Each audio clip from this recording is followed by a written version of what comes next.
Сәлем. Екінші сабаққа қош келдің. Бірінші сабақ қатты эффективно болған ау. Біраз чаттардағы балалар жазып жатыр. Енді бір қатты ұялған балалар болса жекеме жазып жатыр. Ұялып керек емес. Адамның түбіне жететін екі ең жаман қасиет бар. Өзім білем да. Бірі жалқаулық.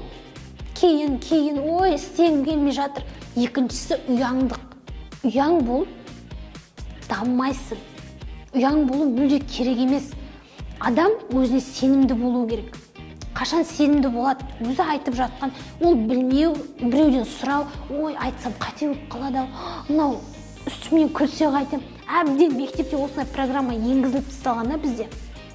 Қателесуден адам қорықпау керек. Адам білмеген нәрсесін сұрау керек.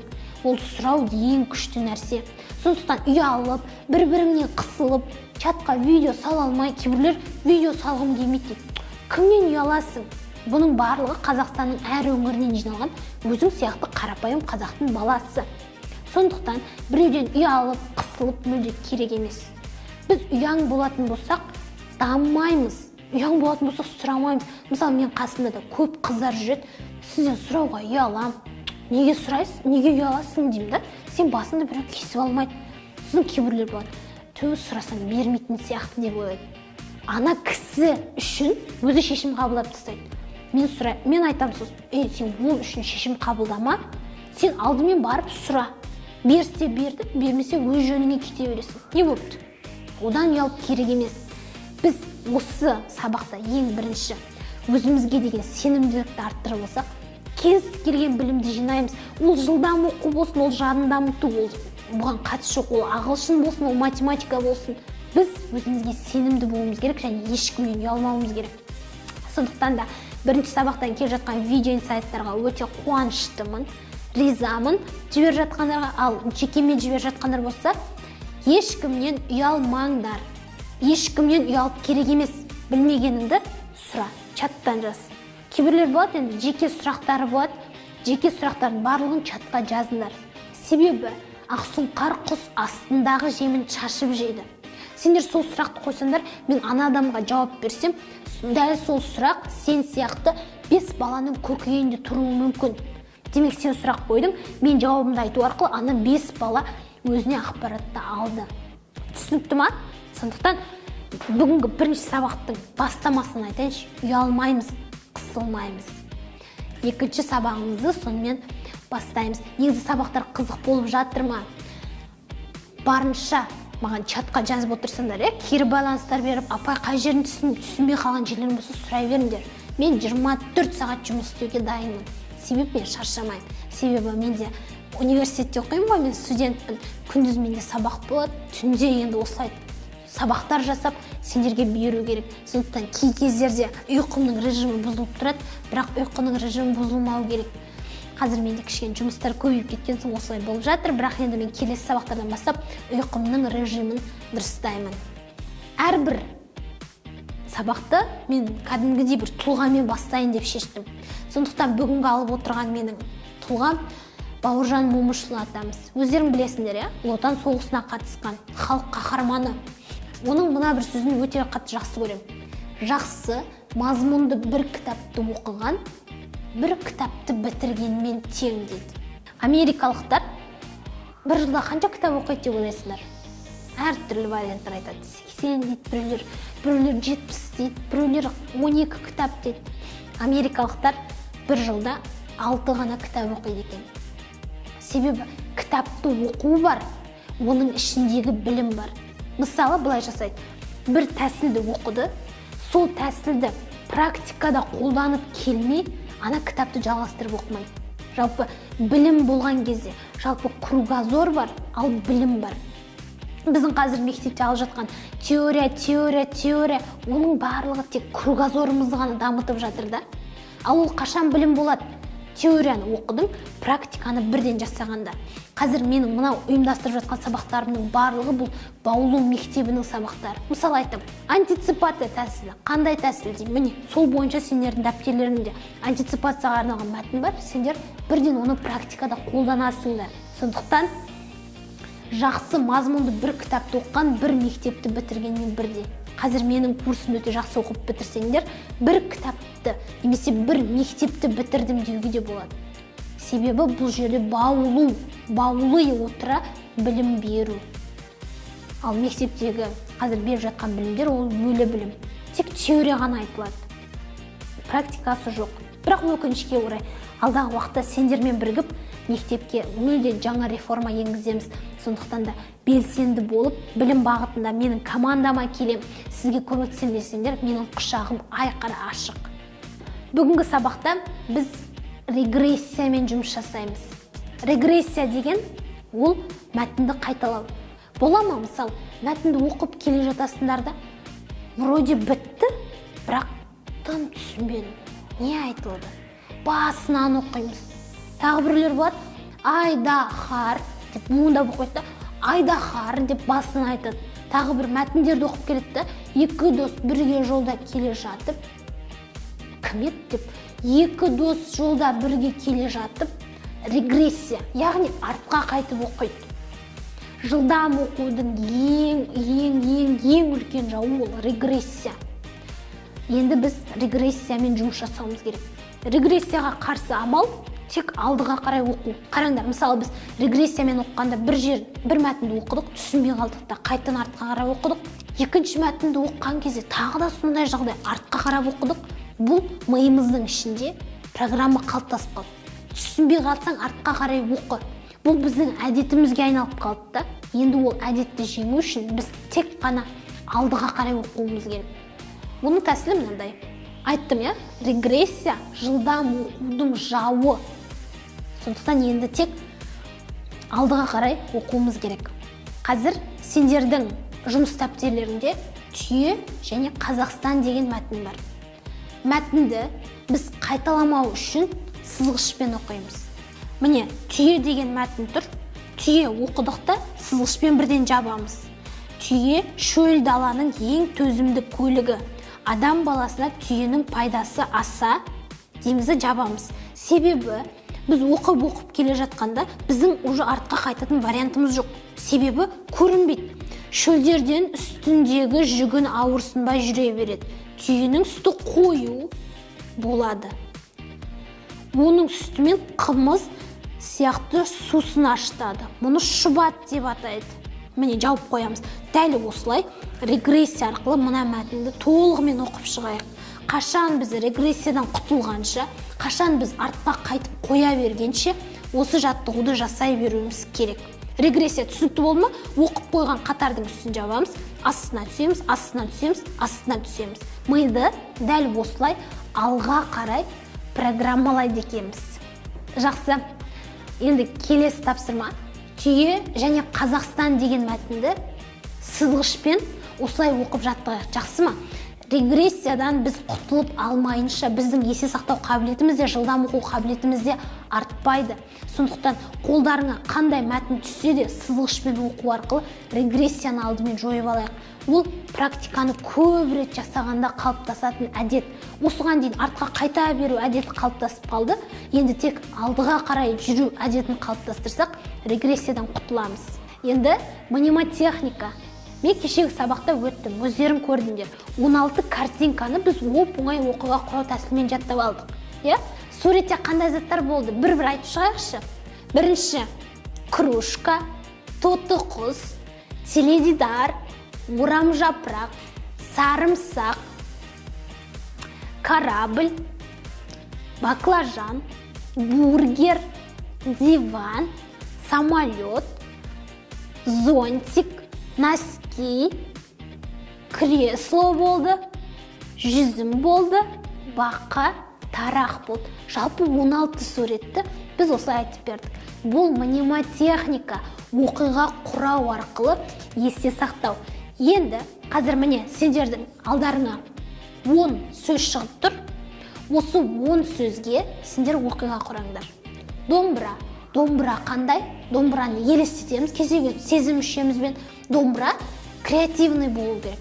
4 бұрыш домбыра мысалы. Әдеттегі домбырадан өзгеше домбыра. 4 бұрыш домбыра ағаштан емес, ол шыныдан жасалған домбыра. Креативке шектеу жоқ.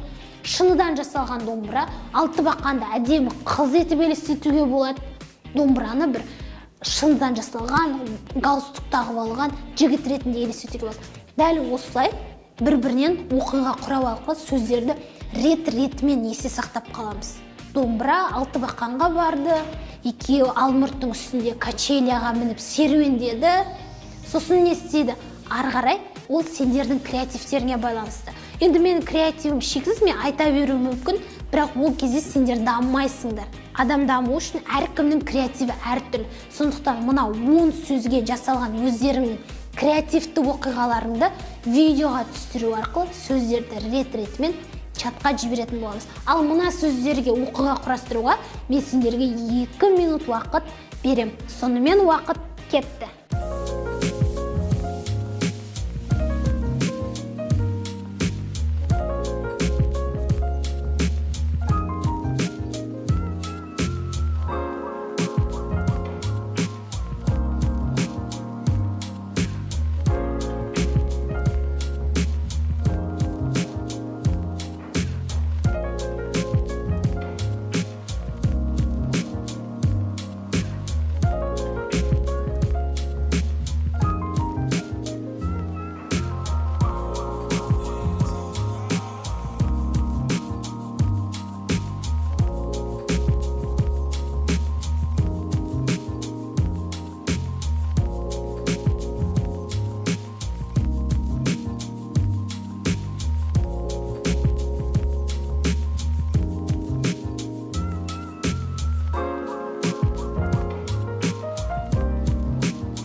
Жақсы, 2 минут уақыт аяқталды.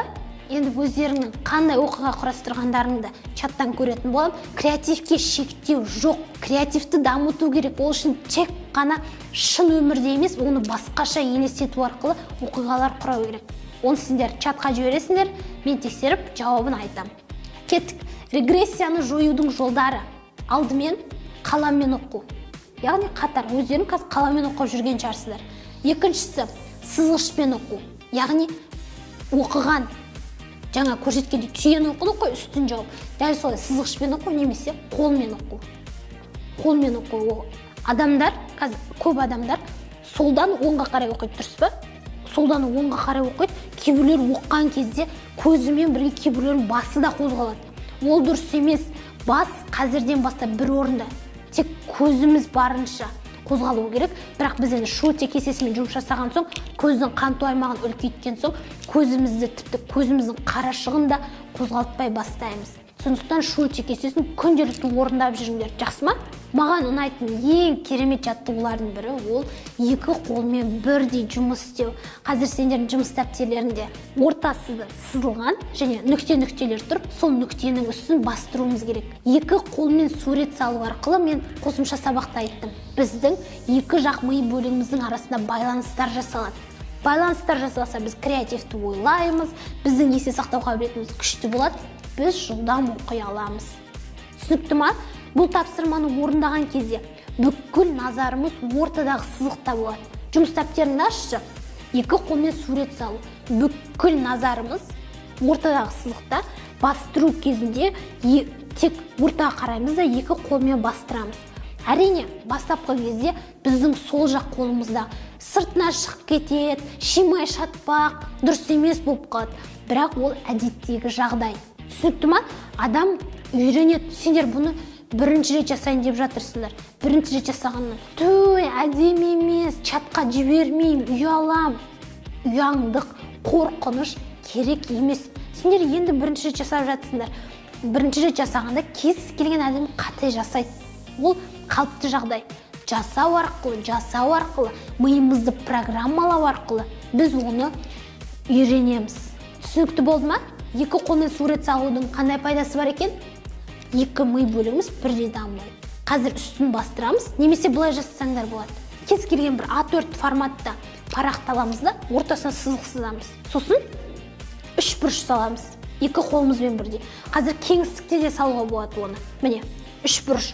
Бүкіл назарым ортамнан бір өзіме сызық жасап аламын. Үш бұрыш. Енді мен салам төрт бұрыш. Енді мен салам домалақ. Міне, екі қолымды барынша бірдей жұмыс жасату. Екі қолым бірдей жұмыс жасаса, екі миым бірге жұмыс істеп тұр. Байланыстар. Түсінікті ма? Керемет. Жақсы. Олай болса, екінші сабағымызда қорытындыланып қалды. Ұяңдық. Ең айтарым, ұялмаңдар, ешкімнен ұялып керек емес. Барынша араласуға бейім болыңдар. Себебі сендер адамдармен қарым-қатынасқа түскен сайын сендердің таныстарың көп болады.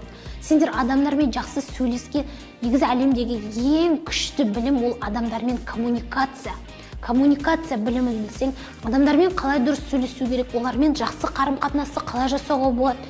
Осыны білсеңдер, кез келген жерде таныспен, доспен, мен мынандай проблемам шығып тұр, шешпеш десең, әдемі сөйлессең, олармен тығыз аралассаң, проблема деген шықпайды. Себебі досы көпті жау алмайды деген қазақта мақал бар.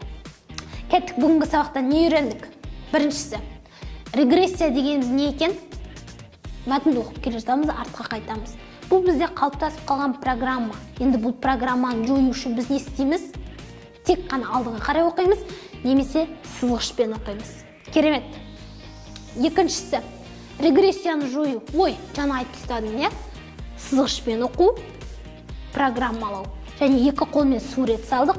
Екі қолмен салатын суреттер өте көп. Сәбіздің суреті бар, бақаның суреті бар, симметриялы түрде. Симметрия деген бір жаны тұрады, екінші жаны дәл соның қарама-қарсысы болып қалады. Сондықтан екі қолмен сурет салу арқылы креативімізді дамытайық. Креатив дамыған сайын есте сақтау дамиды, жылдам оқу дамиды. Екі ми арасында байланыстар пайда болады.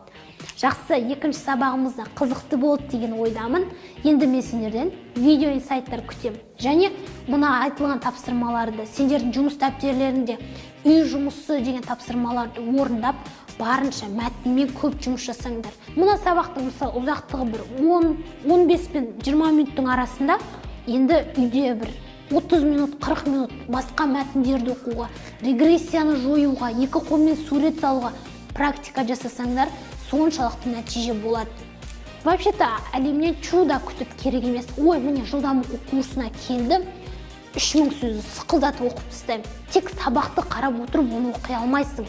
Практика керек. Сенен де кішкене еңбек керек. Еңбексіз халява тегін бұл өмірде болмайды. Өмір өзінің құнды заттарына, өзінің құнды еңбегін қоя алады. Сондықтан да балалар қазірден бастап жалқаулыққа, чудо күтуге үйренбейік. Барлығы тек еңбекпен келеді. Еңбек етсеңдер ғана ертең, мен бірінші сабақта көрсеткендей, жақсы үйде, жақсы машинада, жақсы жұмыста отыра аласыңдар.